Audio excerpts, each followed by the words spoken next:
Hello my wonderful gym people. Today I'm going to be showing you my gym routine. I don't usually film myself in the gym, so this is different. But like a lot of you have been requesting it, so I felt like I had to. Well, first and foremost, I usually like to go on the hip thrust because it builds the glute in a very nice way. I used to do like 100 kilograms, but then I ended up popping something in the back. And even having to go there again, I'm fine, but you know, I learned from that, so now I do only 80, but I do 20 reps of each. Haha! Found it! This is very important because it keeps your hip from getting damaged. This kind of noodle looking thing, they usually have many different versions of this in most gyms, and you kind of just like slide that on. Put that there. I listen to music, but for this first rep, I'm going to do it without so that you can see what it looks like. You want to spread your legs shoulder width apart, then you sort of hoist yourself up a bit until you have your butt and all the stuff above, holding it like that. And you want to get your legs into a 90-degree angle. So you sort of lift, then you just go down. And for me, this weight is very easy, right? Wait, 4, 5, 20. So I like to hold it a bit because it sort of extends the glutes and we're just sort of pumping. This weight is easy for me, but that's why I do 20 reps instead of 10. 10 would be way too easy, but I have found if you do higher reps, there's a plateau. If you reach, like let's say 100 kilograms and you weigh 50 kilograms, then it starts being bad for your body because your body is not meant to lift those types of weights. Okay, I just did set 2. What I like to do in between sets is sort of put my hands onto the bench and kick. It extends the muscle and sort of makes you feel it a bit more. You should be feeling it in your upper glutes the most, and also the ass in general. Up next, we have this thing. You'll characterize it by the fact that it's connected usually to this big ass machine, and you sort of pull back on it. All right, y'all. And I get a little spicy because I'm gonna be taking off my Lululemon jacket so that you can see my back muscles. One of the reasons why I like to do this right after I do that is because when you have your legs here, you're also sort of incorporating the leg muscles because you have to kind of keep them stiff and keep them pulled. This is where you change it. There's like a little knob, then you push it around, or you pull at it and then you put it in a different spot. Put your feet here, or at least I put my feet here. Then I grab this, extend my legs a bit, and then I bend them. Extend it all the way back, and then I pull. Do you see how my muscles in the back, they're sort of constricting? You can even see the bones, the plates moving. Do 10 of those. I could do more, but I don't know. This is just the way I do gym. So in case you haven't seen enough of my ass already, now we're about to do squats. So when you're doing squats, you want to find a cage, okay? And what you're gonna essentially do is put these little clips or holding thingies up to your height. You want it to be sort of around your collarbone. You take the bar, you put it on, and what we're gonna be doing, maybe it might be easier if I show you. You have your fingers.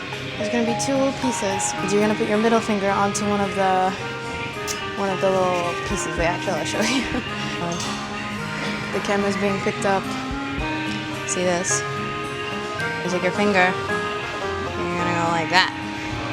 You're holding on, all right? Lift, and then you want to be extending all the way as low as you can. Then up, and squeeze in. It may not look the nicest, but the extra squeeze gives you the nice ass. I usually do about 3 sets of 10, and I used to do 20 kilograms. So 40, so technically 60, because the bar is 20. I did 20 on one side, 20 on the other. But again, I fucked up my back. Don't do that to yourself. So know what weight is comfortable for your body. Try and do some PRs. I think that's great. But beware, beware.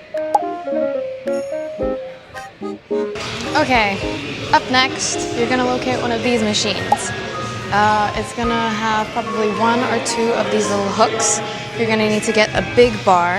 It's gonna look like this. You go to a wall, you'll see hooks, and on those hooks, you will find this.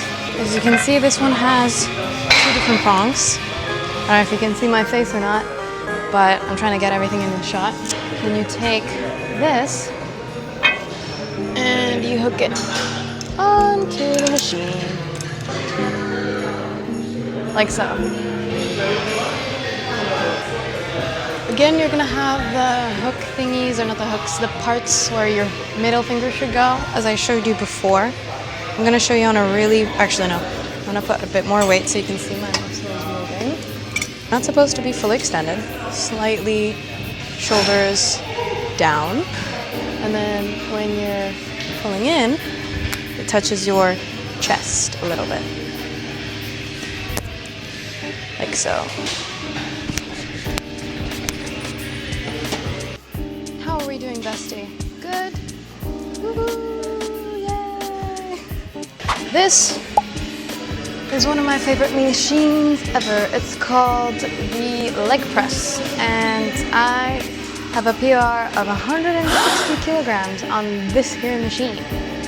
Only problem is, as I've stated before, if you do weights that are vastly out of your weight category, it can fuck up your back. And I definitely had some pains because of it.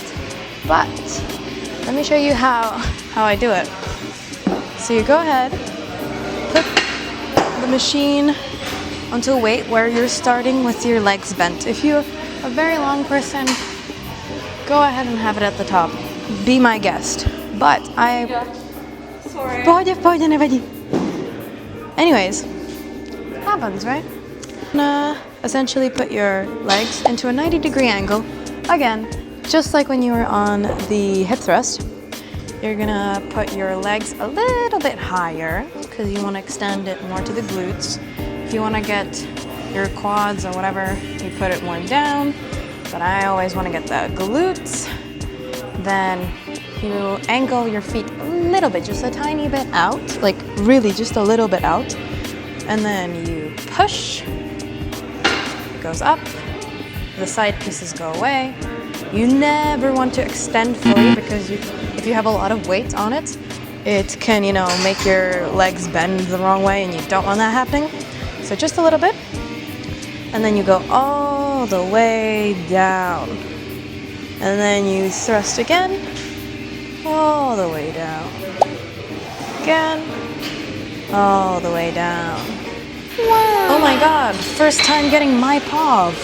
Holy shit, look at you go, you're lifting. I'm about to do some camera inception. You're gonna pick up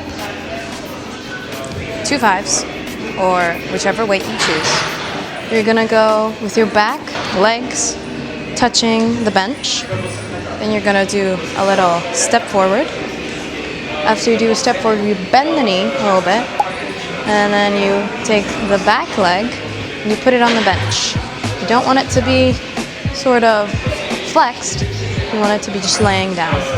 Then you sort of bend forward, and as if you're trying to sort of sit on to your right leg, you bend back. You don't actually sit, you sort of go that way, but you have to be bent forwards in order to extend the glute in the correct way. You need 10 of those. feel the burn in your left leg, in the glute, maybe a little bit in the quad.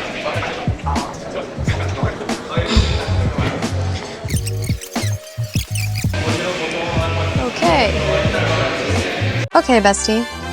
Every Giga Chad, in order to have a bubble butt, must do at least 3 sets of kickbacks. How do we do kickbacks? I'm gonna show you. This is why you're here. You're gonna need straps. These two. I have these literally from Temu. They cost me 50 crowns. It's about $2. The reason why I bought these is because the ones at the gym usually have this like pad thing all fucked up, and a lot of girly pups can go like, I can't do it right. It's because of the straps. It's $2. You can invest in that. You're gonna take the strap. You're gonna put it on your leg. Let's get to it. So you're gonna find one of these machines. This beautiful machine is gonna have one of these thingies. And you're gonna go, oh no, this is way too high. That's okay. There's a knob on the side. You pull on it and it slides down. Just like that. You're gonna take this and you're gonna hook it on. Now for the technique, at least the way I do it. I step like back around to get to a 90-degree angle, right? And then I have my foot slightly in forward of my right foot. And make sure that there's nobody behind you because you don't want to kick them. That has happened to me many times. So you bend and then you extend. Now, is this the correct way to do it? No, there is no correct way to do it. But is this the way I do it? Is this the way that I have managed to get my bubble butt? Or somewhat of a bubble butt? Yes. You're gonna do that for 3 sets of 10 or 3 sets of 15 each leg. You got this. I believe in you. Remember, don't forget to drink water. Very, very important. Oh my god, is that you in the gym? Guys, she's doing it. Let's go, go girl. Good job.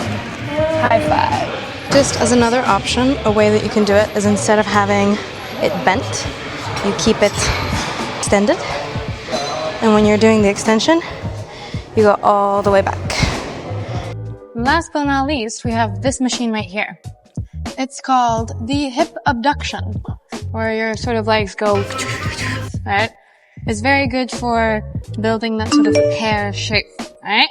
Love a good pear. So essentially, you're gonna get on, and some of the machines, they're gonna have both hip abduction and hip adduction. So there's usually like this little thingy-majiggy that lets you move around where you want it to be. For hip abduction, we want it to be on number 1 so that we're going to be moving out and not in. Because in makes the inner thigh muscles, out makes the outer thigh muscles, and for the pear shape, we want the outer side muscles. So scoot all the way back, so your butt's at the back. You can hold on here, and then you just open up. And I like to do about 20 to 25 of these little pulses. It's gonna start burning around, I don't know, 10, 20. Just do as many as you can, then take a break, take a rest, and do it again. As much as you can, and if you're like on your last breath, you're really dying, you go back with your back, and then you sort of squeezing, and then you're done, right? Simple. Last, but definitely not least, is the glorious Stairmaster.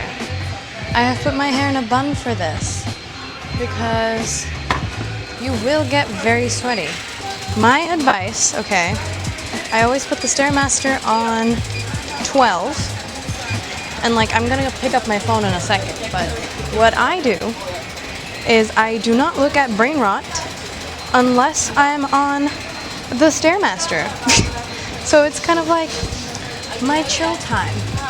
Whenever I want to forget about things and just like watch brain rot and TikToks and whatnot, I have to couple it with something that I really don't want to be doing, because I'll usually do about 20 minutes, 20 to 30 minutes, which is like 400 to 500 calories on the Stairmaster after every workout session.